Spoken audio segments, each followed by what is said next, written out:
Yogah Karmasu Kaushalam. Good afternoon, everyone. A very warm welcome on today's session. It gives me immense pleasure to welcome today's our expert, Dr. Paresh Joshi, sir. Pranam, sir. A very warm welcome on behalf of HRDC Gujarat University and all the participants on yet another beautiful day of this refresher course. Before sir can start, I would like to introduce sir to the class. Dr. Paresh Joshi, PhD, is a professor in Department of English at Veer Narwar, South Gujarat University. Sir is MPhil PhD. He has more than 19 years of working experience in academia. He, his area of specialization are English literature, applied linguistics, English language teaching, ELT, folk literature, and soft skills, and many others. He is a recognized PhD guide with Veer Narmad South Gujarat University. 7 students have already completed their PhD and 4 are pursuing. He gives his service as a PhD referee, subject expert in interviews and scrutiny committee to various universities across India. He is also invited as keynote speaker in various national and international seminars and conferences across India. He is an assessor with National Assessment and Accreditation Council (NAC), and he has performed quality audits as peer team member at various colleges across India. He is empaneled as an author and reviewer by Dr. Babasaheb Ambedkar Open University Ahmedabad for various courses. He is acting as a chief editor with various international journals. His varied contribution find expressions in more than 100 invited talks in among teachers and corporates that he has given across India as a resource person. He is a trainer. He has conducted various training programs with leading corporates, school and colleges on a range of topics including soft skills, ELT, voice and accent training. He has his virtual presence on YouTube where he has uploaded many videos. With the passage of time, he has also established himself as a trainer, life coach, speaker for national repute. To add, to this, he has written 11 books and has published more than 20 research papers in national and international research journals with the impact factor more than 3. He has also presented research paper in national and international conferences. This part he has also recognized voice-over professional and has done many commercials and documentaries. Sir, it is my honor to welcome you for today's sessions. And with all respect, I hand over you the session. Thank you, sir. Well, I hope I am audible and visible. Now, this is a new protocol in this digital world. So I think I would begin with finding. Now, that said, I think I would begin this session with the expression of gratitude to the director, who's a very good friend, Professor Jagdish Joshi, to be precise, for the opportunity. I would also express my sincere gratitude to Dr. Dushit Nimawat, who is the coordinator for this particular program. It is always, an overwhelming experience to interact with colleagues. Sessions in HRDC training programs are more an opportunity for peer interaction. Please don't take me as an expert. If you look at me as an expert, it would sound a little more taxing to survive this 1 hour, 30 minutes, 1.5 hour session. Instead, if you look at me as one of you, some of you are seniors to me, as I could see. As some of you would be, my contemporaries, and some of you would be my juniors. So Another clarification I usually make when I interact with teachers is I have myself been a part of quite a few programs which are mandatory for our CAS. Uh, so one refresher, two orientations are a must, and I know the dynamics. I know what it takes for a teacher to sit down and become a student. Um, I respect that uh, position that a teacher takes to learn new things. And I sincerely pray God that each one of you have enhanced tolerance to survive this 1 hour, 30 minute. With this preface, I think I would launch myself into the session. I would request people who can keep their videos on uh, to keep the video on, obviously, keep the audio muted. So if you're visible, I would feel that I'm interacting with humans. Uh, Otherwise, as many of you would have experienced yourselves when you take an online session, you feel as if everything that you're speaking is absorbed in some kind of a black hole. Thank you. Quite a few of you have been kind enough to become visible. Interestingly, when you have a provision or option to become invisible, you would choose that, I know. But then, contrary to that instinctive temptation, you're choosing to remain visible because when you remain visible, there is a bit of a responsibility. You need to maintain your posture. You need to keep attending to what the teacher says. So you can take rounds. Anytime you feel you can become invisible and come back to become visible. But if some of you are with me, I would feel that there is a company. As all of you would agree with me, when we teach, feedback is of a quintessential significance. So, with that again, all those who are with me on the screen visible, thank you for providing that very, very essential feedback that I would need. Uh, they say communication is a two-way process, and I would need my listener giving the feedback that is so very crucial to this communication. Well, the area I've chosen to discuss is emerging digital literature challenges and opportunities. Uh, it is something very contemporary, something that is happening today, uh, and therefore I believe I would have more participation in this session. Uh, Look, after certain age, sitting and listening to someone for 1.5 hour is probably the most painful of all things that can happen. You know, and if you want to survive this pain, fatigue, uh, then I think interaction is the best way. I would look to interact with you. Uh, every interaction uh, to me is a mutual learning space. I would learn something from all of you, and maybe I will be in a position to give you some ideas. Uh, and I wish these ideas add some value to the investment of time that you are doing. So I would begin with a simple question, to create the foundation of this discussion. What exactly do we mean by digital literature? And what are the nuances? I mean, what do you think is coming? When you look at the title, emerging digital literature, you can modify it and say emerging trends in digital literature, uh, opportunities and challenges. What do you think is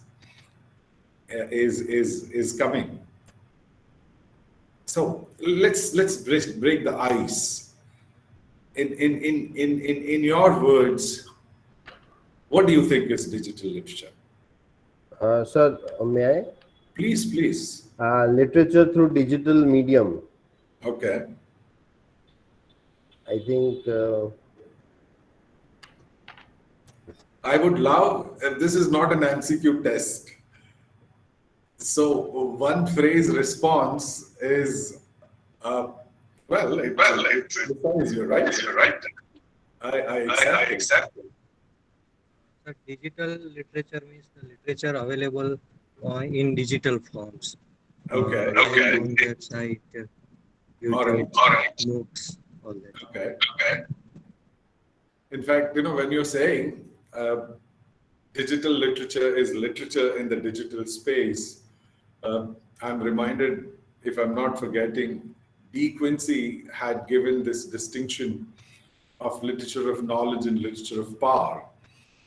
So we have now digital literature and printed literature, a new distinction which is emerging and appearing. Anything that you would add? Yes. Yes, sir. I want to add one thing. Please. Yes, digital literature is also audio, video, and text, Okay. and it could be Very combination of three. Very nice.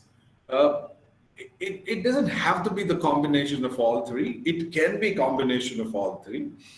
It could stand alone. For example, today we have audiobooks. There could be an argument these audiobooks actually are the voice transcripts of the printed material, accepted. It could be all three. It could be printed. It could be, if you take graphic novels, for example, partially narrative, partially visual. I take this. Can we go into some of the forms of this digital literature? Where do you see them?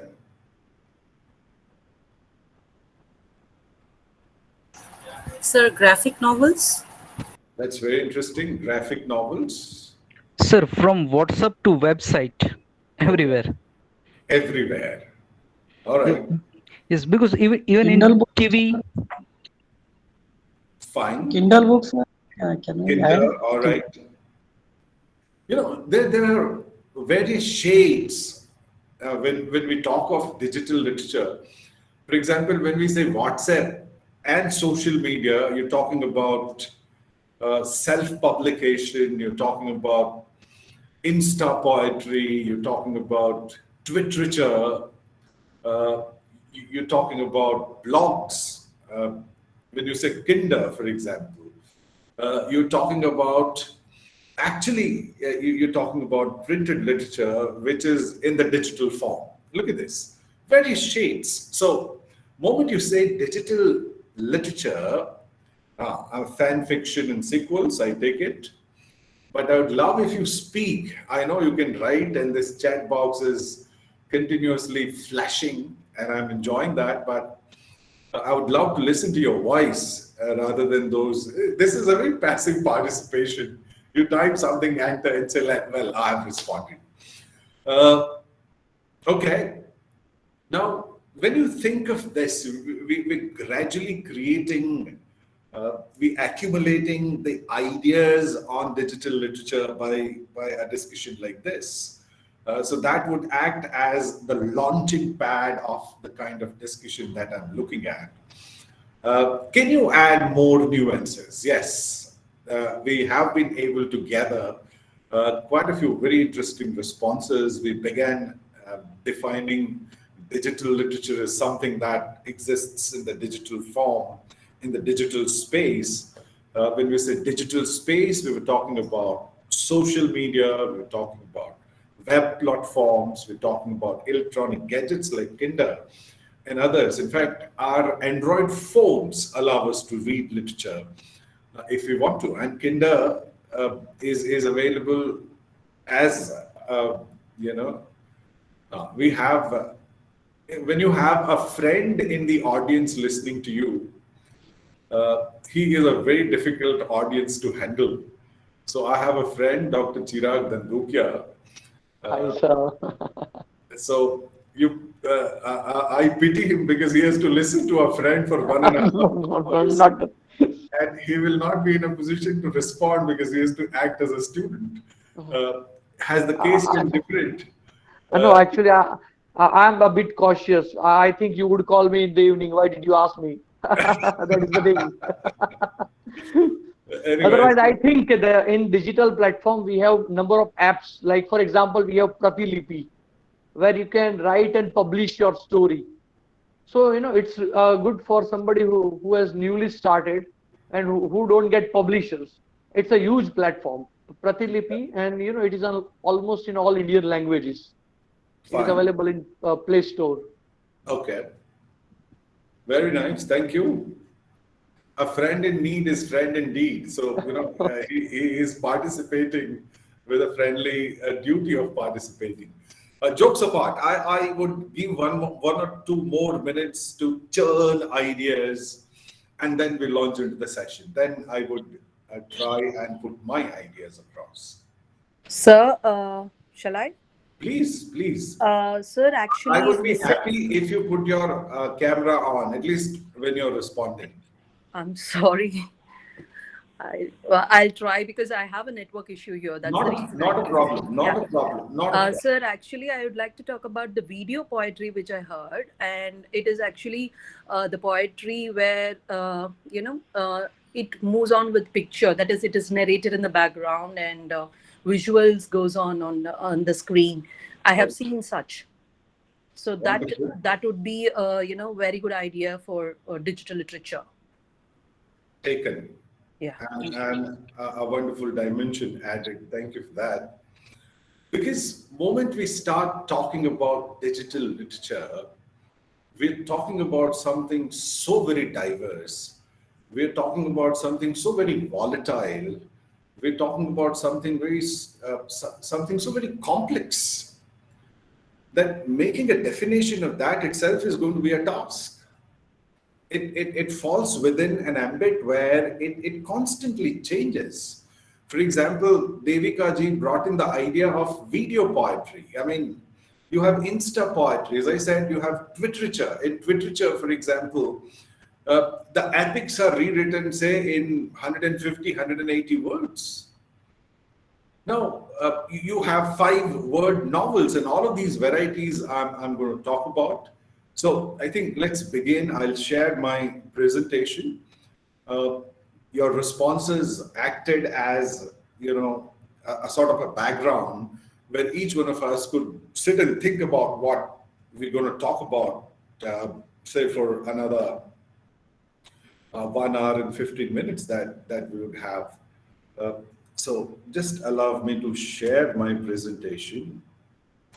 So I would Yes. begin with a very interesting image, the technoculture and men.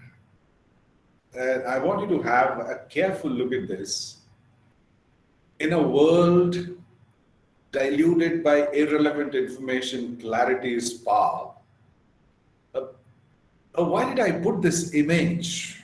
In fact, this is Yuval Noah Harari, who, in fact, if you read, say, for example, Sapiens, A Brief History of Mankind, or you say read Homo Deus, or read 21 Lesson for 21st Century, all of these 3 books collectively tell you one very interesting fact, and that is there is an exponential rise in the kind of data that we are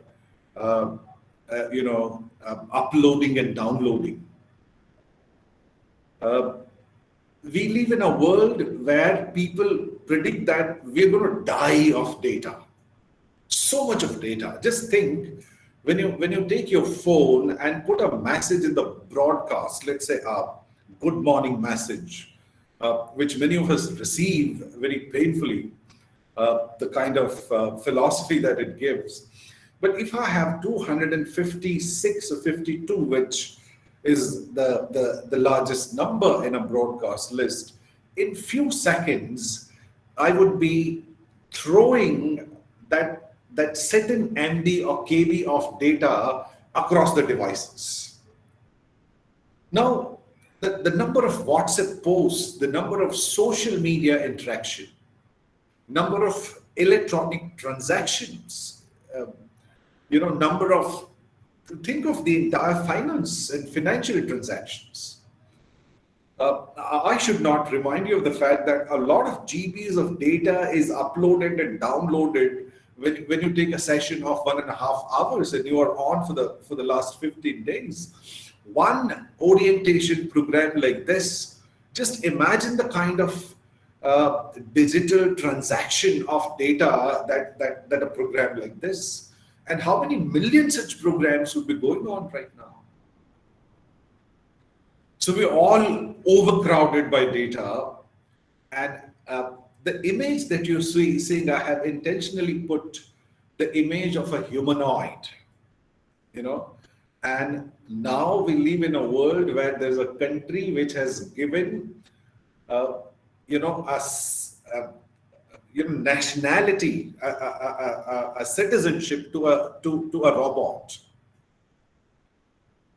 So we live in a world which is completely digitalized in one way, and it continues to be digital. It continues to grow its digital dependence.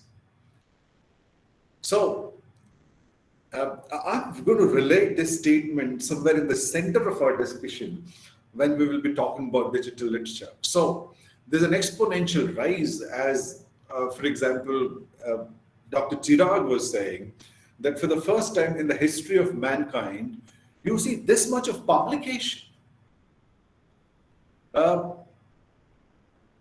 Anyone is free to publish his or her poem. Did you see this happening 15 years back?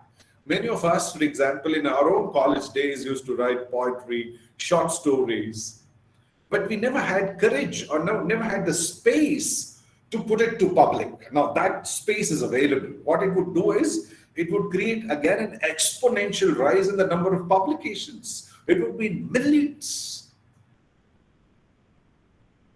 In a world diluted of irrelevant information, and some of it is not going to be, we're going to discuss, when I come to challenges. I'm going to put forth some of the issues which would deal with the irrelevance, the mediocre or substandard publication that finds space. And then you would be grappling with what is proper, authentic poetry if you want to read poetry in the digital world. So, technology and culture. This is a very interesting interaction, because every new innovation, every new discovery has brought about sea changes, total changes in the society. And those changes somehow got integrated in the culture. And we continue to evolve, from those Stone Age to wheel, to fire, to language. And I believe computer and internet technology is probably the biggest of all innovations that we have seen. We have seen the transition from the printed world to the digital world. So there has been continuous interaction between the society and technology has continued to shape society across the cultures.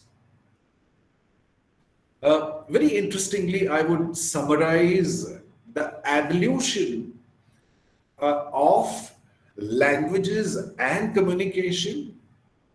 And when we're talking about languages and communication, we're also talking about evolution of storytelling as an art.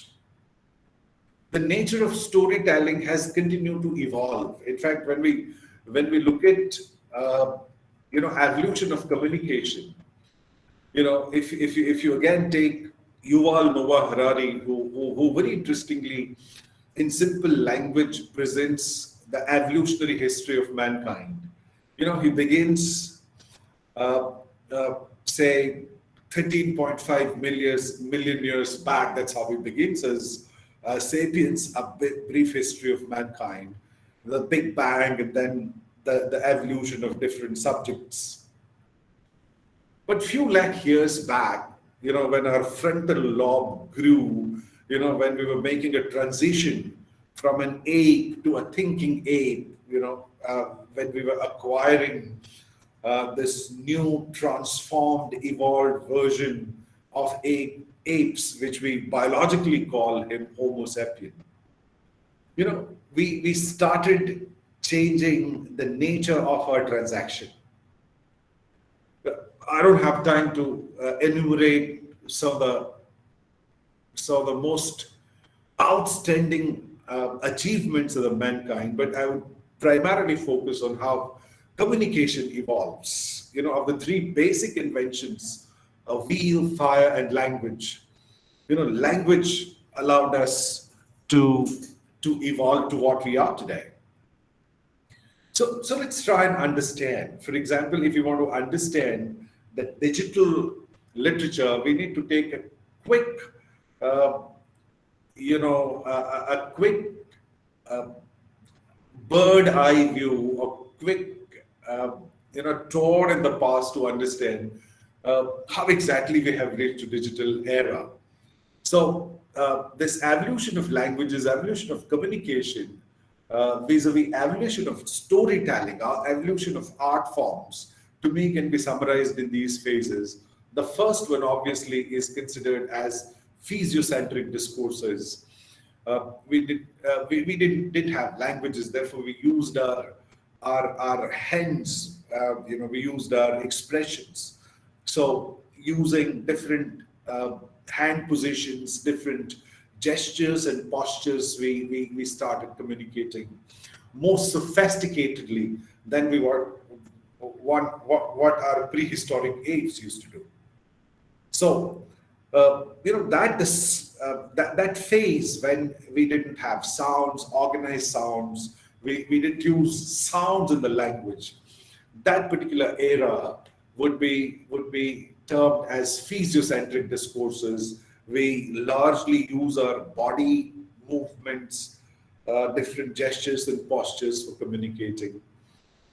It went on for few lakh years if you look at the evolutionary history, only to come to what is now known as a second phase, phonocentric discourses. Phonocentric discourses would mean our frontal lobe grew. It gave us more intellect, and that intellect allowed us to create in the first place different sounds that we're using in the language. Very interestingly, if you studied phonetics, it believes that the tall neck and the closure of the mouth allowed us to create the resonation chamber, which is required for creating about 54 odd sounds that human beings are capable. And those sounds then, because of our ability to logically conclude, we started organizing them in languages. So very inorganized languages began initially. We started interacting using sounds. From very few sounds, from basic communication, we started organizing it into what sophisticated languages we know today. I mean, if you see in evolutionary history, chimpanzees are very close to us in the evolved form. But have you ever wondered why can't chimpanzees speak? So apart from that mental ability, even when you study a chimpanzee carefully, chimpanzee's neck, if you can see me, is my video all right, friends? Are you with me? Are you in my coverage? Yes, sir. Yes, Can sir. see Yes. Because when you are in Google Meet, when you are sharing a presentation, you unfortunately see your own presentation and then imagine that the participants, rest of them are listening to me. Yeah, thank you for that feedback. I was talking about chimpanzee's neck not being as tall as human neck, and the opening of the lip going almost back to the jaws doesn't allow him to. For example, a chimpanzee would not be in a position to produce p, a bilabial sound that we easily produce because there is a narrowing of the closure of the mouth, which allows you to create the closure and hold the air and then release it. Fine. And as I said, this tall neck allows us to create the resonation that is required for articulating different sounds. So interestingly, from using our body to using sounds for communication was another major breakthrough in the evolution of languages. I'll keep repeating. These are three phases that I'm taking along, and I have a purpose for doing this. So, from physiocentric to phonocentric was a major breakthrough. If you look at communication technology, if you use a word like that, systematic languages grew, and there have been cultures, oral traditions, oral literature. Think of Vedas, for example, which date back from 2000 to about 4,000, 6,000 years back. And through oral tradition, the knowledge, the stories, the cultural facts, the art facts, passed from one generation to the other generation in the oral form. An interesting phase, which was more relying on the human memory, which we've completely lost, if I put it that way. Our ability, for example, if we look at our own tradition, a person who could remember and recite all four Veda, they were known as Chaturvedi. One who could retain, remember three would be known as Trivedi, Dvivedi.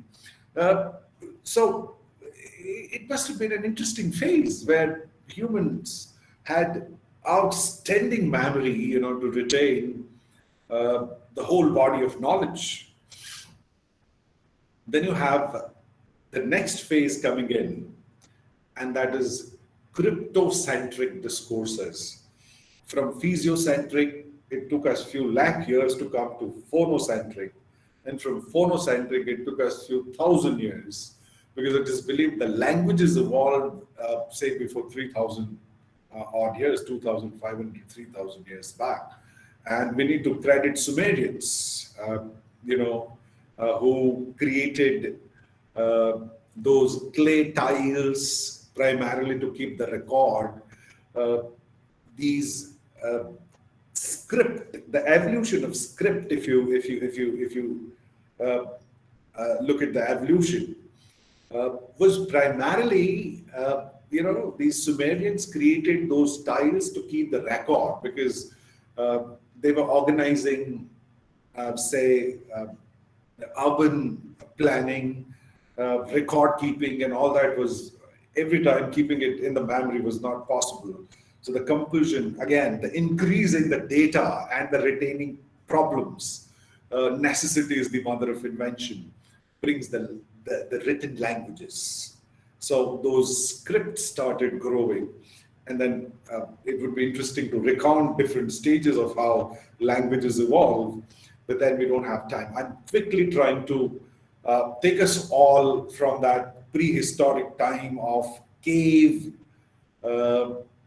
and stone ages to today, and that is cryptocentric. For example, I said in the beginning that every technology brings in complete sea change in the society, which becomes the part of a culture.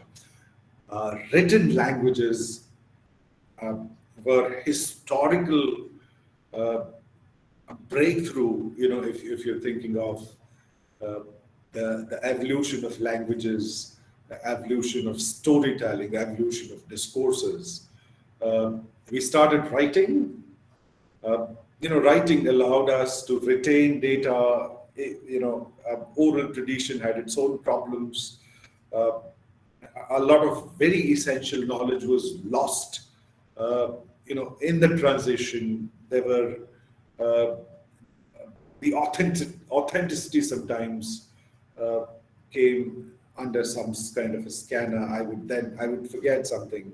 I would replace something to the memory. crypto-centric phase, the written record allowed us to revisit, to authenticate, for the first time, I had something to refer to authenticate what I'm talking about. So that was a huge breakthrough. Crypto-centric, when you look at it, has a very interesting phrase when printing as a technology comes into existence. Thanks to both Gutenberg and Caxton, both of them being Goldsmith, bring printing, say around Renaissance.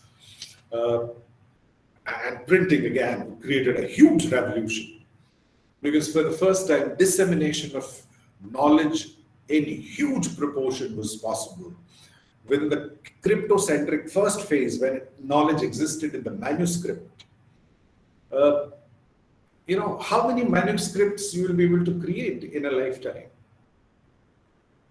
But then printing allowed us to have multiple copies of one text and then distribute it to the rest of the masses. In Europe, systematic education begins. We're all students of literature, and we know education began, and printing, within the crypto-centric was another major breakthrough. Now we are coming to new crypto or digicentric or technocentric discourses.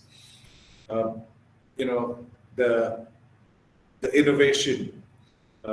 Before computer comes, we had telegram followed by telephone, followed by radio, followed by television. We're not talking about that. I am more focused on computer. Another major breakthrough as far as the evolution of languages and communication is concerned, because with the evolution of languages and communication, you see evolution of literature in one or the other way. So, let's say right from 1925, 30 onwards, experiments on computer began, which went on, say, for example, we have a fully functional computer by 1945. And say by 1990s, we have internet. So new crypto-centric discourse to me is the digital space that I'm talking about. The digital literature is where, from few lakh years of evolution of languages, communication, and nature of storytelling.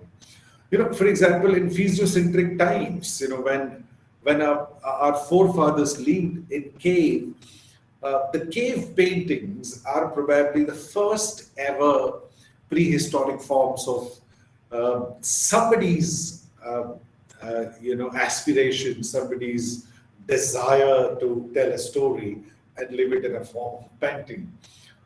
That to me that was the nature of storytelling. Today, when you see, for example, printing, brings an end to phonocentric culture in a larger way, because that orality, in the literary form was given to the written texts. We are interestingly witnessing a similar phase. Now written is giving way to digital. Written scripts to digital script is the kind of transformation, is the kind of paradigm shift which is taking place, and we are lucky to see that transition because as school children we have used slates. Those of you who are of my age or elder, we have seen that slate, and we have worked with the slate in the school. We've seen the chalk stick and dusters, the screeching sound that the teacher writes, and the dust that it creates when it is wiped. 2 whiteboards, 2 smart boards, and now look at this. This probably is the culmination of digital culture, where we're in a position to take an online lecture, interestingly. So, new crypto-centric is the digital, we will talk in detail. I'm just referring to digital as a new breakthrough. And we probably are the last generation who are going to use this printed uh, texts, literary or non-literary. Very soon, say in 5 to 10 years, the printed would start relegating in oblivion, and the digital would rule the entire human transaction. Digital would rule our communicative needs if uh, it continues the way it is continuing right now. The last but very interesting phase, is the emoji-centric discourses, and I think it's been a long time that you're listening to me. Some of you can make yourselves visible and tell me what is this emoji-centric discourses. Let's have some interaction because you've been listening to me for a long, long time now. What would you say to this emoji-centric discourses? I have intentionally come back to not sharing sort of a face so that I can see you. Can someone respond? What would you call emoji-centric discourses?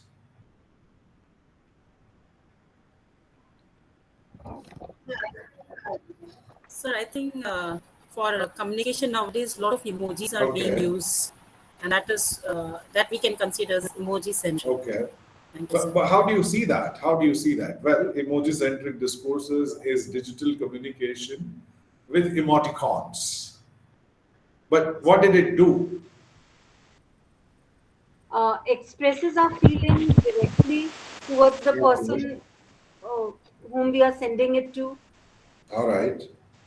You are asking and replying without using text, but just by emojis, means symbols, figures. Okay. Sometimes words are not enough to express what we actually think. So emojis may play, it just mirrors the mind, whatever we think in a very... That's very interesting. Wordless expressions. Wordless expressions. Okay, interesting. So, Sir, may I? Ari, please, Yeah, please, I'm you're all sorry welcome. I'm not able to switch on the video because of rain and network issues. Not an issue. I think this can lead to a lot of ambiguity as well, because the same emoji may not, the emoji may not mean the same for everyone, right? So there's plenty of scope for ambiguity in communication, either deliberate or unconscious. Okay, very, very interesting perspective. I welcome it. But then, it may create a bit of a confusion because my interpretation of a smile emoji and your interpretation of smile emoji would be different. But that's the case with language. Language is also very playful that way, open to many interpretations. But yes, it for the first time, merged. If you can observe, for the first time in the digital space, printed written language allowed you to have some kind of non-verbal support. I'm not saying, for example, when we're interacting, why do I keep requesting that some of you keep your video on? It is a craving to have, that non-verbal reaction of my audience. That feedback is so very essential to me. Some smiles and angry faces tells me that, well, I need to balance. If all smiles, I'll keep continuing. And thank you for those smiles. That feedback means a lot. That's the food for a soul of a teacher. You know that. So my take here with emoji-centric discourses, a whole new language has taken birth. All right. In the printed text, before the advent of, say, social networking websites, so social networking as a whole, this written text and the non-verbal did not coexist. For the first time, that has happened. Now, what we need to understand here is, I have another very interesting question, and I'm seeking a discussion on that. this new language of technology where there are emoticons, there are bizarre, mind-boggling short forms, isn't it? There's this use of alphanumeric. You say, where are you? You just write W, R, and U, 3 letters, and a question mark. Good night. Night has N and 8, alphanumerical, compressed, uh, acronyms and abbreviations. It's a crazy language. Sometimes you have to yourself go to Urban Dictionary and find out because every day new abbreviations are emerging. I want to ask this question again, a reflecting question. And I'm asking these questions to reduce your pain of listening to me. Please remember this. I'm trying that, you have some space, some time for interaction. How did this language take birth? Can someone tell me? How suddenly the very nature, the very structure of language drastically changed? What were the reasons? With the need Sir, of because of keypad, that was earlier we have to type one letter many a time. Then only we can get a specific letter. Okay. If we use a shorter version, we can type easily. So I think it is because of that keypad that we used to have before touchscreen. All right. I need responses. Tell me, how did we suddenly became abbreviating? We started slashing vowels. If you carefully see, friend would be F, R, and D. No I, no E. Sir, it made sense to the other person. The process of communication became complete in spite of the spelling. Okay. Okay. I think the message was clear and Very clearly nice. conveyed. Yeah. But my question is, ऐसा कैसे होने लगा? क्या? Which were the governing factors? Why did we? Sir, may I? Yeah, yeah, please, ma'am, please. You're not audible, madam. Sorry, I muted it. Yeah. Sir, I think it is like because of time factor. I think we are not having enough time to type all this thing, and we can manage it through this. That is the reason behind shortening and crisping. But let me tell you, I never do this. I'm keeping my as an English teacher. I think we should keep on the trend of the right spelling and other things also. Look, Thank you, sir. in an informal space, you are welcome to do that, ma'am. It's okay. In the formal space, we retain the integrity of language. But Chiragji, you wanted to say something. That's when I. Same as ma'am said, often this chatting, we take it like talking. Okay. Since we need to write here, we go on for this abbreviation, all these things. That is the thing. Sir, second thing, I think apart from keypad, I think it is use of mobile or text by those people who don't know English well, common people. So instead of focusing for correct spelling, they just making jugad. I think jugad is another word for that abbreviation. Very nice, very nice. A very interesting perspective floating. Sir, Sir, the, could it, sir, the could it students also are also using it. Anupama ji, can you come again? We could not listen. Then you, Verma. Sir, even the students, when they communicate with us through WhatsApp or some other app, so in that also they are using these emojis and other short languages or short emitting many words in between, which is understood by them, and even we learn from them. So the generation, it is changing, and maybe with the new coming generation, it will become more shorter. All right, all right. New devices will be developed by them to communicate. I think some Sonwane ji said excellent session. Thank you.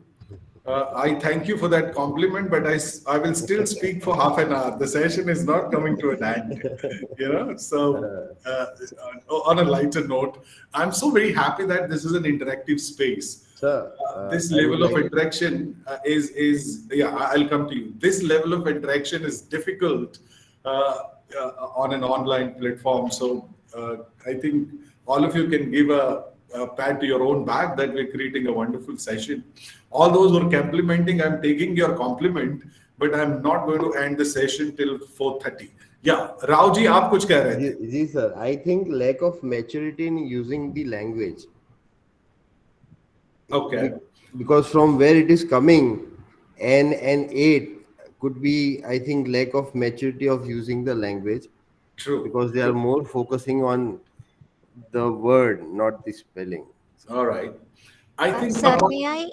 Please, One, please. Ha, Varmaji, yes. your response was pending. Yeah. Yes. Could it also be because of the phenomenon of the instant? Because, like Jochibed ma'am said earlier, time is a huge factor these days, and everything is instant. Every kind of experience. So you want to read it quickly, you want to write quickly. You even have, even without emojis, you even have types of books called metro reads, which you can finish in one sitting. So flash fiction, terribly tiny tales, all these are part of the instant phenomenon, right? Could it also be a reason? Yes, it is. It is. And I think flash fiction is what I'm going to bring in to the discussion very soon. Apart from everything you said, I have one more thing to add to this. Largely the consensus is building on the fact that it was the paucity of time and instantaneous nature that forced us to squeeze the language to the minimum. But to me, you could disagree, but to me, the reason is more commercial. The birth of this shortened language primarily can be associated to the advent of analog cell phones, where you were sending messages, and for each message you had to pay a rupee or two. And then we were given 160 characters, and space was also one character. So now when I type the message, after half the message typed, after 160 characters, the message would go to message 2. Now I'm worried that, well, I don't want to pay 2 rupees. I start chopping down words wherever necessary, chopping down vowels primarily wherever necessary. And then maybe I also, that was, it was more commercially driven, along with all the reasons you gave very respectfully. So now this is the birth of new language.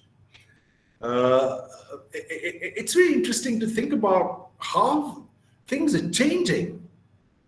And Ms. Verma, thank you very much for bringing that flash fiction, because we are now, when we have looked at this evolution of languages, communication, and then the nature of storytelling.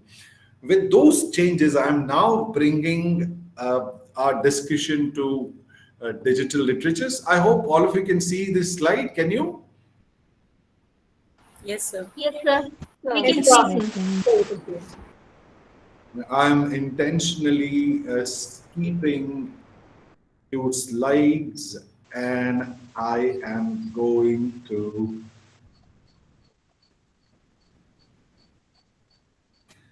these were some of the evolutionary changes that I was going to discuss, advertising and all that. लेकिन हमारे now I'm coming to internet and technoculture, which we have largely covered in our discussion. What it is, to me, it is inclusive, online, all-in-one technology, connectivity and communication. In the beginning, I have talked about emails, social media, video calls. This is a sort of a video call, video conferencing. Infotainment, entertainment, this is where our literature has its relevance. Business, virtual reality, algorithm and big data. Unfortunately, I don't have time. But algorithms are deciding and predicting human behavior. You search something on Google and go to any website, that advertisement keeps flashing all around you. Now, artificial intelligence, look at this, Alexa, uh, Siri, Bixby, all of them have come out as a new personal secretary. And then it allows you to change the gender, a very interesting world that we live in. Now, internet technoculture in literature, we're quickly entering that discussion. And for another half an hour, we would try and look at different nuances. And I would, as much as I can, bring in some challenges and opportunities that we were talking about. For another 15-20 minutes, I would try and give you ideas, and then we will conclude with one discussion. See, we are in a transition from cryptocentric to digicentric. Print on the verge of extinction, we know. Very soon, printed materials would disappear from this planet. It is all going to be digital. With internet technoculture, what has happened is the writing is democratized, and I want to put a lot of emphasis on this point. I remember Chirag and a few other friends talking about now a new trend in the digital literature is self-publication. Earlier, if I want to publish something, I will go with my draft to a publisher. The draft would go to the reviewer. It would take a lengthy review, 3, 4, 5 months. The draft would come back, accepted, rejected, accepted with changes. You need to sit down and make those changes. All I want to say is, the publisher and the review was a gatekeeper. It was a sort of a structure which would evaluate a content. I'm not saying it was right, because we have instances in the literary history. For example, Bronte sisters were denied; they were rejected by all publishers for a long time, and then they published under the proxy names. And there are stories, we don't want to go into it because we don't have time. But if technoculture, which I mean digital literature, if it has done anything, what it has done is it has democratized the publication as an industry, if you want to put it that way. I don't need to go to a publisher and then the publisher decides whether the content I have written is publication worthy or not. I simply put it online, and the entire population of the world will be in a position to access it. When we talk of digital literature, access is another dimension that has come up, along with democratizing, along with the vanishing of the gatekeeper. You have then, the geographical barriers breaking. You then put it on the World Wide Web, and you have published it to all netizens. All right, you can argue that people who don't use internet will not be able to access it, but well, you have a sizable number of people who are using internet, and you're in a position to publish. The printed books are gradually, I am an assessor with NAC. We go for a NAC accreditation. When we go to the libraries, and there's a specific question as to what is the footfall teachers, and we see that libraries are becoming graveyards. You see cobwebs, spiders dancing around, because there's hardly anyone who goes to a printed book today. So the entire knowledge and its exchange is turning digital, literature is no exception. I would draw your attention to new forms of literature, and that is twiterature. Now, twiterature, there is another very popular form of literature which is often discussed. A lot of new aspiring researchers have taken to that research, and that is Insta poetry, poetry published on Instagram. Now, that is another space. Twiterature is literature published on Twitter. I talked about no reviews, no censorship, self-publication. Everyone is a writer. And for the first time in the history of mankind, you have so much of publication happening. Thanks to that self-publication mode, which is available when you talk of digital literature, and the entire world accesses it. Now, I would draw your attention to some very interesting facts. Slightly old data, but quite a relevant data. Indian book market, this is Economics Times, currently worth in 2017, 261 billion.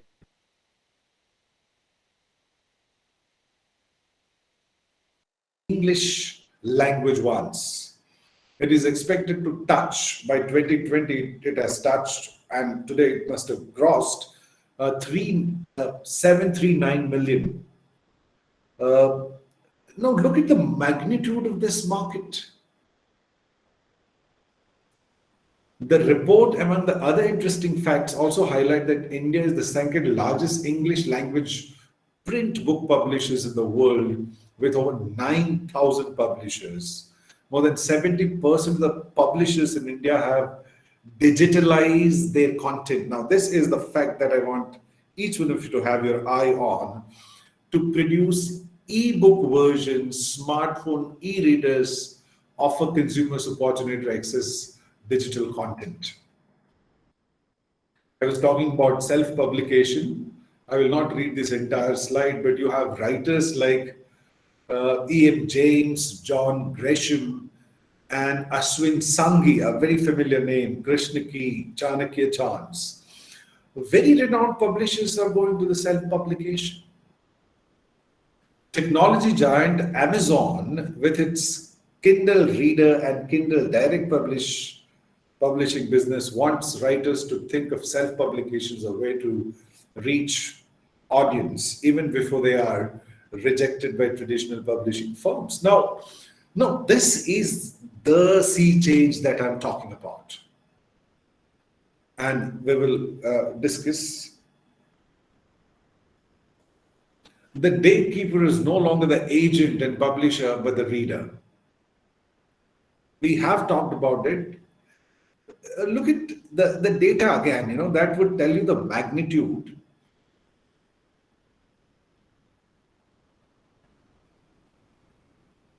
We have doubled the number of authors on our platform every month compared with the last year.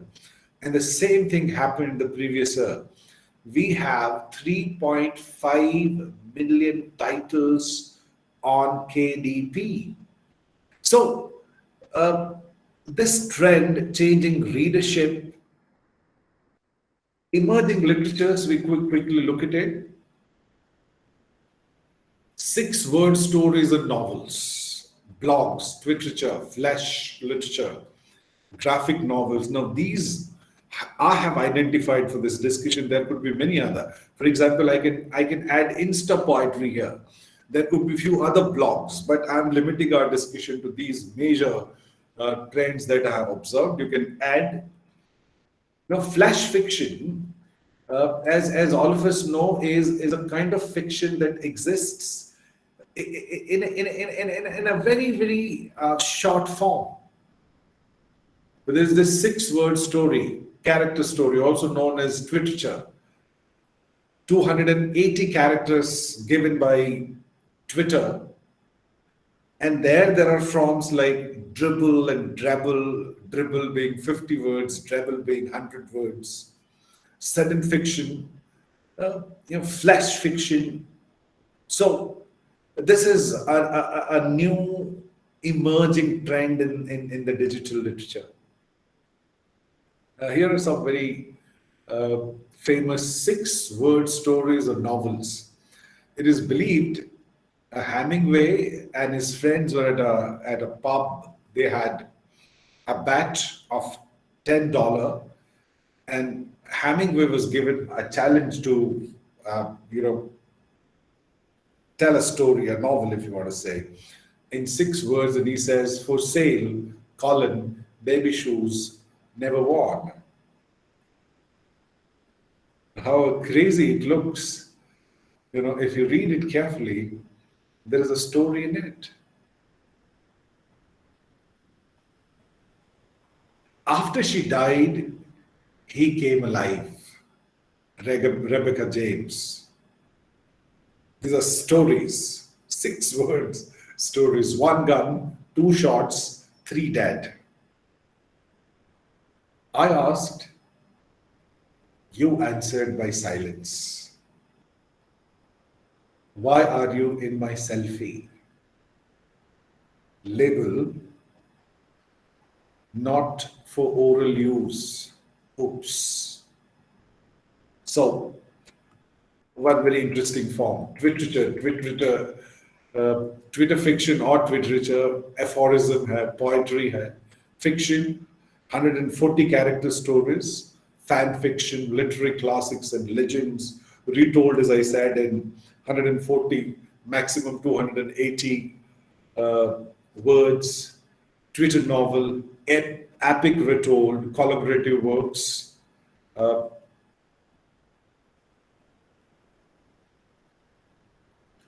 the blogs, where literatures are published, Los Angeles Review of Books.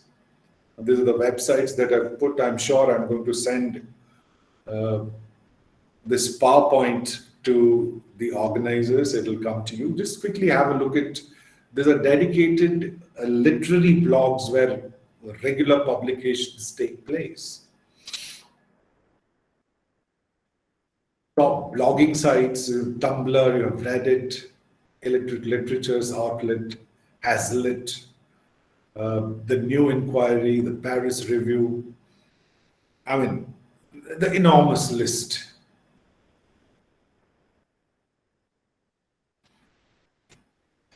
Now we're coming to issues and opportunities. Now, this is an interesting debate from where I have taken these pieces. This debate is on YouTube. It was in one of the Literature Fest, and you had people like Gulzar, people like Vikram Chandra. Barkha Dutt was conducting this very interesting debate. Can books survive the digital ages? Was the question, was the phenomenon that they were debating, and I have taken some parts of that discussion. I'll read it along with you, and then we will launch ourselves into the discussion.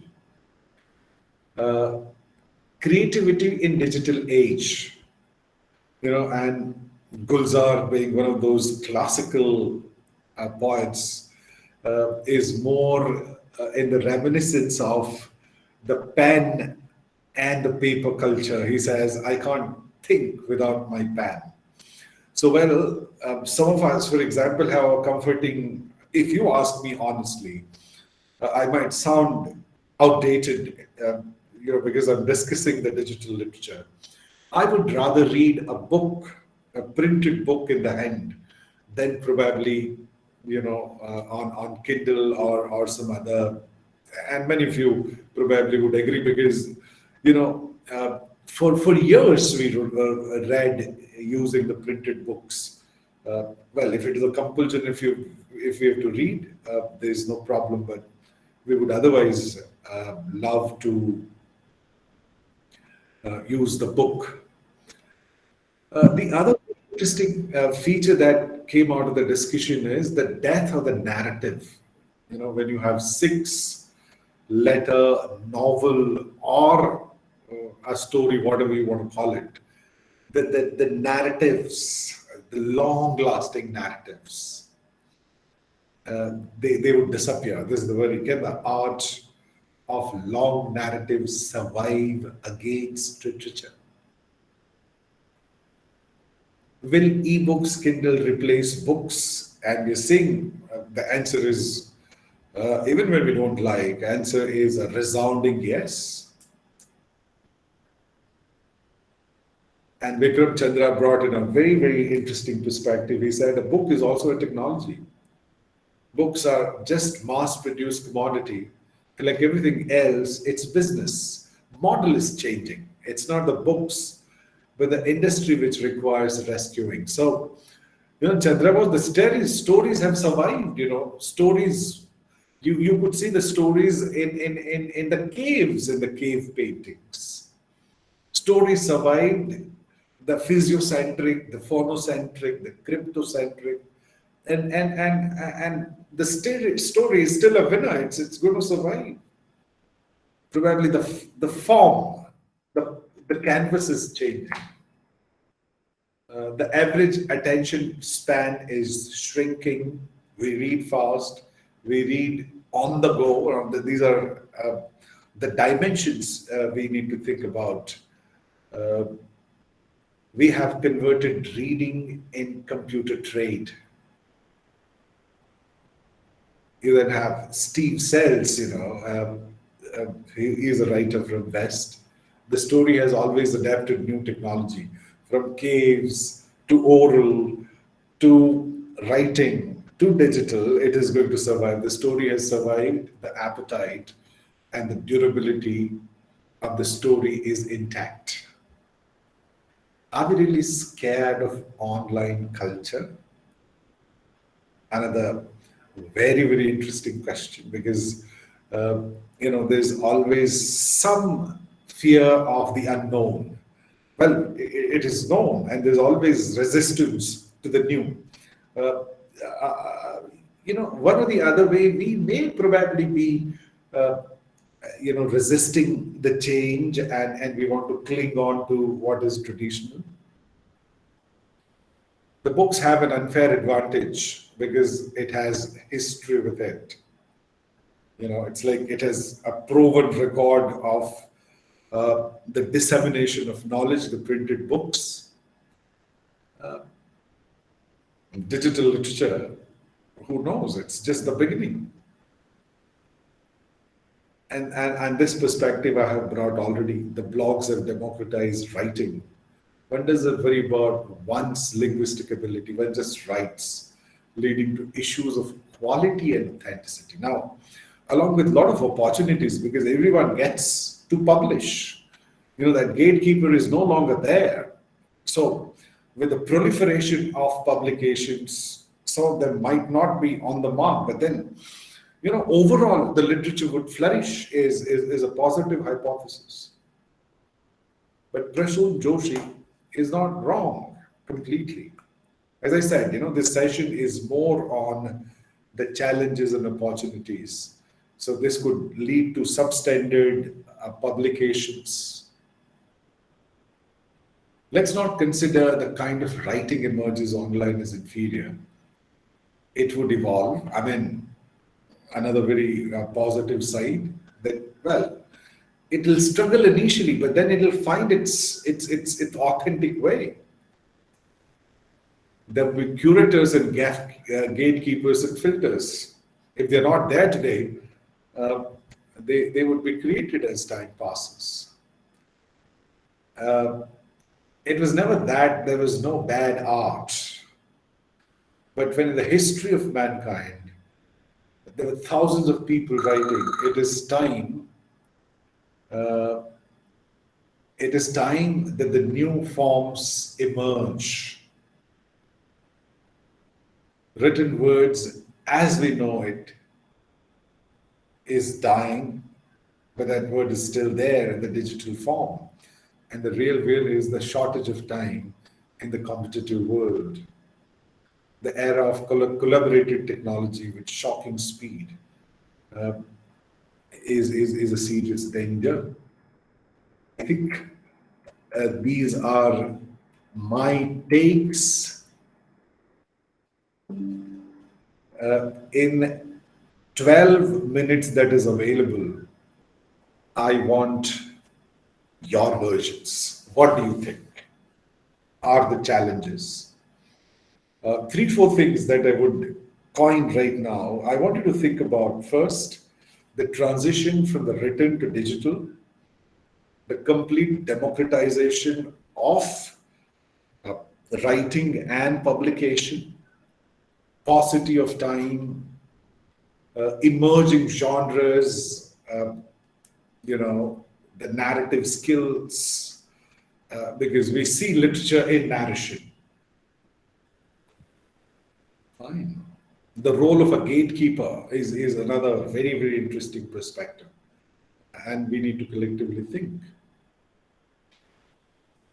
So, what are your takes? Quickly, please. Thank you very much, sir. I would like to thank HRDC, Gujarat University, for providing such a wonderful platform. And I would like to thank our today's expert, uh, uh, sir, for providing us with their valuable time, and all the participant for their precious time. Thank you.